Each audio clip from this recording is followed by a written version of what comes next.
இனிய காலை வணக்கம் அன்பு நண்பர்களே. இந்த விஜயகுமார் ஆகிய நான் இந்த நொடி வாழ்க்கையோட அனைத்து புரிதலோடு தெளிவாக இருக்கேன். அதில் எந்த அளவு சந்தேகம் வேண்டாம். வாழ்க்கைனா என்ன, வாழ்க்கை எப்படிலாம் இருக்கும், இப்படியான தெளிவு இருக்கும். அதாவது அடுத்த கணம் என்ன நடக்குன்னே தெரியாது, இதுதான் வாழ்க்கை. இந்த புரிதல் வந்துடுச்சு. ரோட்டில் இறங்கி போனால் காற்று மூலமாக நோய் வரலாம், ஒரு நாய் வந்து கடிக்கலாம், ஒரு குடிகாரன் வந்து பைக் எடுத்து இடித்து ஏதாவது ஆக்சிடெண்ட் ஆகலாம், பாசிட்டிவாகவும் கீழேருந்து ஒரு 1000 ரூபாய் நோட்டு கிடைக்கலாம், என்ன வேணால் நடக்கலாம். ஆக வாழ்க்கை வந்து இந்த நொடி இந்த கணத்தில் இருக்கிறது. அதை புரிஞ்சிக்காமல் மனம்ங்கிற ரசாயன கலவையோட மனுஷன் துன்பப்படுறான். கடந்த காலத்துக்கும் எதிர்காலத்துக்கும் அந்த மனம் வந்து அவனை எடுத்துகிட்டு போகுது, கொடுமைப்படுத்துது. இவனும் நல்லா ஓஷோ படிக்கிறான், ரமணர் படிக்கிறான், இருக்கிற எல்லா ஞானிகள் புத்தகம் படிக்கிறான், அறிவு வந்துடுச்சு, தெளிவு வந்துடுச்சு, நைட்டில் தூங்க மாட்டேங்கிறான். ஏன்னா அவனுக்கு உள்ளுக்குள், அதாவது அந்த ஆழ் மனத்துக்கு உள்ளுக்குள்ளே ஒரு ஏக்கம் இருக்குது. அந்த ஏக்கம் அடங்கலை, நிறைவு பெறலை.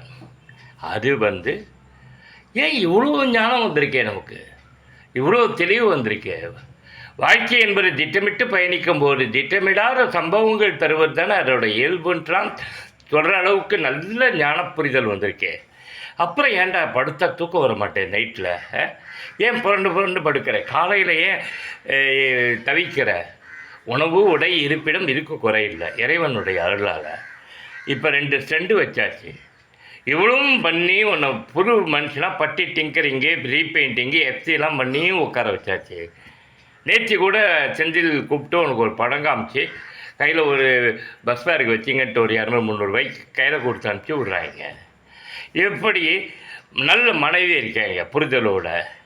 என்ன உனக்கு பிரச்சனை, ஏன் தூக்கம் வரலை, ஏன் மனசுக்குள்ள ஒரு நிறைவு, சாந்தி, அமைதி ஏன் வரலை? எல்லா புரிதலும் கிடைச்சோம். அதன் பேர்தான் ஆழ்மனதில் பதிந்திருக்கின்ற ஏக்கம்.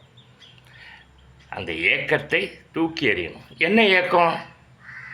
சினிமாவில் சாதிக்கல, வாரிசு இல்லை, நிறைய ஆசைகள் இருந்து உள்ளுக்குள்ளே, அந்த ஆசைகளில் ஒன்று கூட நடக்கலை. அது அடங்க மாட்டேங்குது. இவ்வளோ ஞானம் வந்தாலும் இவ்வளோ புரிதல் வந்தாலும் அடங்காமல் டொக்கு டொக்கு டொக்கு டொக்குன்னு நோண்டிகிட்ருக்கு. அதுக்கு தீர்வு என்ன? மரணம். நிம்மதியாக